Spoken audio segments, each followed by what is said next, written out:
जो नियम है उनका पालन नहीं किया है। राज्य निर्वाचन आयोग ने नियमों का पालन नहीं किया है। इलेक्शन की घोषणाएं कर दी गई, नॉमिनेशन हो गया, चारों तरफ प्रचार प्रसार चल रहा है और ऐसे में ये निश्चित था कि इसको लेकर हाई कोर्ट में याचिका दायर होती, हुआ भी और रोक लगना ही था कि बिहार में अभी चुनाव कराने का मंशा सरकार की नहीं है और ये खुद इसे टालने के बजाय ये जानबूझ के ऐसा कार्य प्रणाली अपनाई कि कोर्ट इसमें हस्तक्षेप करे और इस पर रोक लगाए। अब कोई भी प्रक्रिया 5-6 महीने आगे होगी। नमस्कार, आप देख रहे हैं द बिहार टॉप। मैं हूं आदेश पुरी। आपको बता दें कि बिहार में नगर निकाय के होने वाले चुनाव जो कि 10 अक्टूबर और 20 अक्टूबर को निर्धारित थे, उन पर तत्काल प्रभाव से रोक लगा दी गई है, स्थगित कर दिया गया है। आपको बता दें कि राज्य निर्वाचन आयोग ने इसको लेकर पत्र जारी कर दिया गया है और आप पत्र में देख सकते हैं जिसमें दिया हुआ है कि न्यायादेश के आलोक में राज्य निर्वाचन आयोग द्वारा नगर पालिका आम निर्वाचन 2022 की प्रक्रिया तैयारी में आवश्यक संशोधन की आवश्यकता होने के फलस्वरूप प्रथम एवं द्वितीय चरण के लिए क्रमशः 10 अक्टूबर और 20 अक्टूबर को निर्धारित मतदान की तिथि को तत्काल स्थगित किया जाता है तथा स्थगित निर्वाचन की अगली तिथि पुनः कालक्रम में सूचित किया जाएगा। तो आपको बता दें कि गड़बड़ी राज्य निर्वाचन आयोग के द्वारा की गई और उसका परिणाम भुगतना पड़ा कि हाई कोर्ट ने जो चुनाव होने वाले हैं उस पर रोक लगा दिया।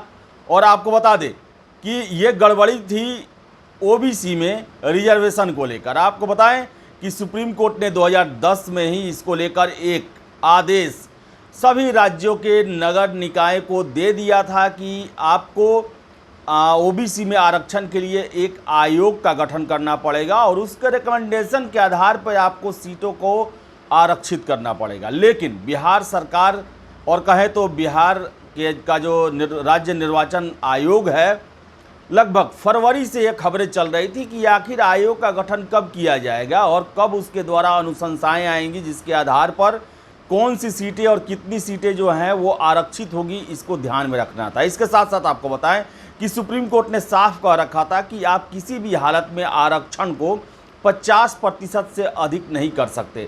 बिहार में इसका भी उल्लंघन किया गया और जो कल हाई कोर्ट ने टिप्पणी की इसको लेकर, उसमें उनका यही कहना था कि आपने जो नियम है उनका पालन नहीं किया है। राज्य निर्वाचन आयोग ने नियमों का पालन नहीं किया है और वो अपने फैसलों के लिए राज्य सरकार पर आश्रित नहीं है। राज्य सरकार के फैसले उस पर बाध्यकारी नहीं है। बावजूद इसके राज्य निर्वाचन आयोग पूरी तरह बिहार सरकार पर आश्रित रही। इसी को लेकर तीखी टिप्पणी की गई और क्या क्या हुआ, आगे क्या हो सकता है, आपको हम विस्तार में बताने जा रहे हैं। आपको बता दें कि नगर पालिका चुनाव में बगैर ट्रिपल टेस्ट के पिछड़ा वर्ग को आरक्षण दिया गया था। इसे चुनौती देते हुए सुनील कुमार ने सुप्रीम कोर्ट में रिट याचिका दायर की। सुप्रीम कोर्ट के आदेश पर हाई कोर्ट में इस मामले की सुनवाई चल रही थी। गुरुवार को इस मामले पर आखिरी सुनवाई हुई और मंगलवार यानी कि कल इस पर फैसला सुनाया गया। कोर्ट ने माना कि राज्य सरकार ने सुप्रीम कोर्ट के फैसले के तहत बगैर ट्रिपल टेस्ट के ईबीसी को आरक्षण दे दिया। राज्य निर्वाचन आयोग सुप्रीम कोर्ट की गाइडलाइन का पालन किए बगैर ही चुनाव करा रहा था। इसको लेकर आयोग को हाई कोर्ट ने फटकार भी लगाई। 28 और 29 नवंबर को इस मामले की हाई कोर्ट में सुनवाई के बावजूद कोई अंतिम फैसला नहीं हो सका। निर्वाचन आयोग के विशेष कार्य पदाधिकारी ने बिहार के सभी डीएम सह निर्वाचन पदाधिकारी नगर पालिका को पत्र लिखकर कहा था कि हाई कोर्ट में चल रहे मामले से 10 अक्टूबर के चुनाव में शामिल प्रत्याशियों को अवगत कराया जाए। निर्वाचन के बाद हाई कोर्ट का निर्णय आने पर वह प्रभावी होगा। राज्य चुनाव आयोग ओबीसी श्रेणी के लिए आरक्षित सीटों को सामान्य श्रेणी की सीटों के रूप में मानते हुए फिर से चुनाव की अधिसूचना जारी करे, इसके बाद चुनाव कराए जाए। ये निर्देश सुप्रीम कोर्ट के आदेश पर आधारित है। राज्य निर्वाचन आयोग एक स्वायत्त और स्वतंत्र निकाय के रूप में अपने काज की समीक्षा करे। वह बिहार सरकार के निर्देशों का पालन करने के लिए बाध्यकारी नहीं है। बिहार राज्य सरकार स्थानीय निकायों, शहरी या ग्रामीण चुनावों में आरक्षण से संबंधित एक व्यापक कानून बनाने पर विचार कर सकती है ताकि राज्य को सर्वोच्च न्यायालय द्वारा जारी निर्देशों के अनुरूप लाया जा सके। पिछले साल दिसंबर में सुप्रीम कोर्ट ने कहा था कि किसी राज्य में स्थानीय निकाय चुनाव में आरक्षण की अनुमति तब तक नहीं दी जा सकती जब तक राज्य सरकार सुप्रीम कोर्ट द्वारा तय किए गए मानकों को पूरा नहीं कर लेती। 2010 में सुप्रीम कोर्ट ने मानक तय कर दिए थे। आरोप यह है कि बिहार सरकार ने सुप्रीम कोर्ट के मानकों को पूरा नहीं किया और नगर निकाय चुनाव की प्रक्रिया शुरू कर दी। इसके खिलाफ सुप्रीम कोर्ट में याचिका दायर की गई थी। सुप्रीम कोर्ट के निर्देश के बाद पटना हाई कोर्ट में इस मामले को लेकर सुनवाई हुई। राज्य सरकार की ओर से महाधिवक्ता ललित किशोर के साथ सुप्रीम कोर्ट के सीनियर एडवोकेट विकास सिंह ने पक्ष सरकार के तरफ से रखा।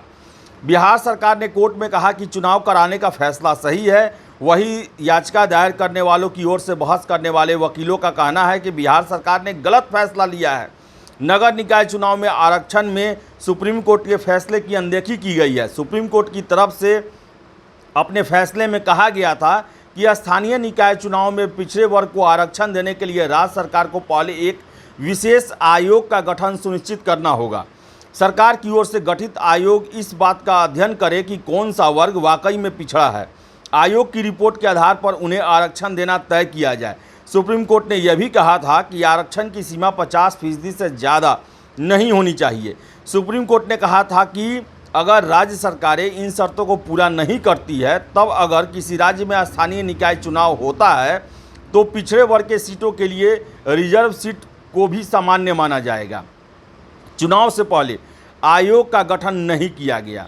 दूसरा, आपको बता दें कि ईबीसी को 20% अतिरिक्त आरक्षण दिया गया, जो ओबीसी आरक्षण से अलग है।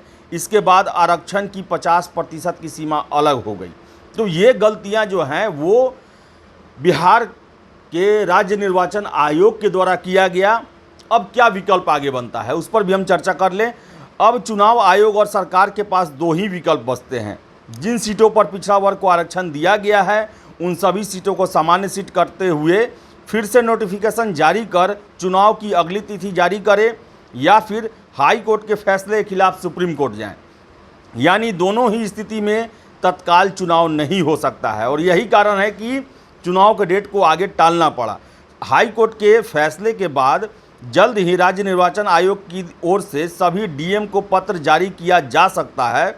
सुनवाई के समय हाई कोर्ट में मौजूद नगर निगम के जानकार सीनियर एडवोकेट कुमार मंगलम का कहना है कि हाई कोर्ट ने सीधे चुनाव पर रोक नहीं लगाई। हाई कोर्ट ने चुनाव आयोग की कार्यशैली पर सवाल खड़ा किया है। अति पिछड़ा वर्ग को आरक्षण बिना ट्रिपल टेस्ट के कैसे दे दिया गया। हाई कोर्ट ने यह व्यवस्था दी है कि वार्ड मेंबर से लेकर मुख्य पार्षद तक चुनाव सामान्य करके करा सकते हैं। कुमार मंगलम का कहना है कि बिहार सरकार और फजीहत से बचना चाहेगी तो सामान्य सीट करके फिर से नोटिफिकेशन जारी करके चुनाव कराए या सुप्रीम कोर्ट का दरवाज़ा खटखटाए। वही आपको बताएं कि इस फैसले को लेकर हालांकि बिहार सरकार या बिहार राज्य निर्वाचन आयोग ने सुप्रीम कोर्ट के नियमों का पालन नहीं किया, लेकिन जदयू जो है अब भाजपा और केंद्र सरकार को इसको लेकर दोषी ठहरा रही है। आपको बता दें कि हाई कोर्ट के फैसले पर सत्ताधारी जदयू ने विरोध जताया है। पार्टी के संसदीय बोर्ड के अध्यक्ष उपेंद्र कुशवाहा ने कहा कि बिहार में चल रहे नगर निकायों के चुनाव में अति पिछड़ा आरक्षण को रद्द करने और तत्काल चुनाव कराने का उच्च न्यायालय का फैसला दुर्भाग्यपूर्ण है। ऐसा निर्णय केंद्र सरकार और भाजपा की गहरी साजिश का परिणाम है। अगर केंद्र की मोदी सरकार ने समय पर जातीय जनगणना करवाकर आवश्यक संवैधानिक औपचारिकताएं पूरी कर ली होती तो आज ऐसी स्थिति नहीं आती। उन्होंने कहा कि केंद्र सरकार और भाजपा के इस साजिश के खिलाफ जदयू आंदोलन करेगा। शीघ्र ही पार्टी कार्यक्रम की घोषणा करेगी, लेकिन सरकार ने ये नहीं बताया कि अगर जातीय जनगणना नहीं हो पाया तो इसके लिए ही सुप्रीम कोर्ट ने व्यवस्था किया था ट्रिपल टेस्ट का, जिसमें एक आयोग का गठन करना था और ईबीसी का आरक्षण का व्यवस्था करना था। फरवरी से ही इसको लेकर खबरें चल रही थी।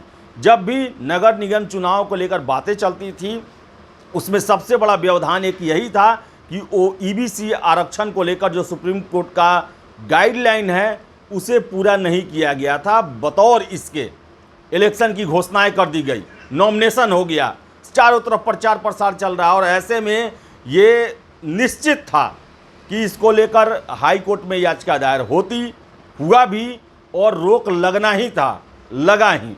तो आखिर सरकार ने ऐसा क्यों किया? क्या सरकार की मंशा नहीं है कि बिहार में समय पर चुनाव हो? इस तरह भी बिहार में यह चुनाव मई में होना चाहिए था, लेकिन यह अक्टूबर में आया, 5 महीना लेट हुआ। लेकिन साफ पता था सबको कि सुप्रीम कोर्ट के गाइडलाइन के बगैर ये चुनाव नहीं हो सकते हैं, इसकी संवैधानिकता को चुनौती दी जाएगी और हाई कोर्ट कभी भी सुप्रीम कोर्ट के फैसले को ओवररूल नहीं कर सकता है, रोक लगेगा ही लगेगा। बावजूद इसके चुनाव का फैसला लिया गया और फजीहत हो रहा है, तो इसके लिए तरह तरह की बातें की जा रही हैं।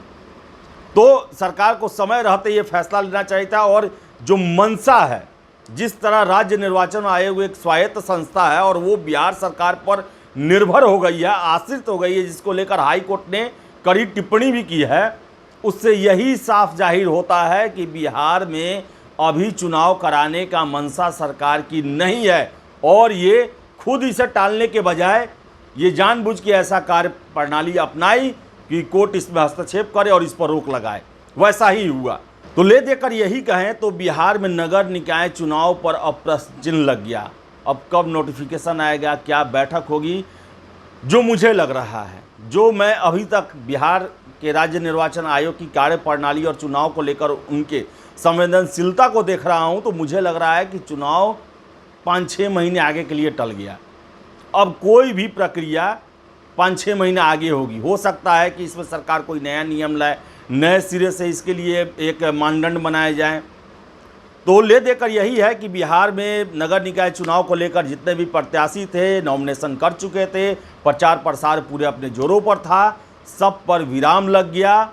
और विराम लगने का कारण सिर्फ और सिर्फ यही था कि राज्य निर्वाचन आयोग के द्वारा जो नियम हैं, जिसको लेकर उन्हें पता था कि चुनाव नहीं हो सकता है, उसको लेकर वो संवेदनशील नहीं थे। और ये जाहिर करता है कि बिहार में सरकार नगर निगम के चुनाव नहीं कराना चाहती है। अब देखिए क्या होता है। फिलहाल इस वीडियो में इतना ही। वीडियो पसंद आए तो लाइक शेयर करें, हमारे चैनल द बिहार टॉक को सब्सक्राइब जरूर कर लें। धन्यवाद।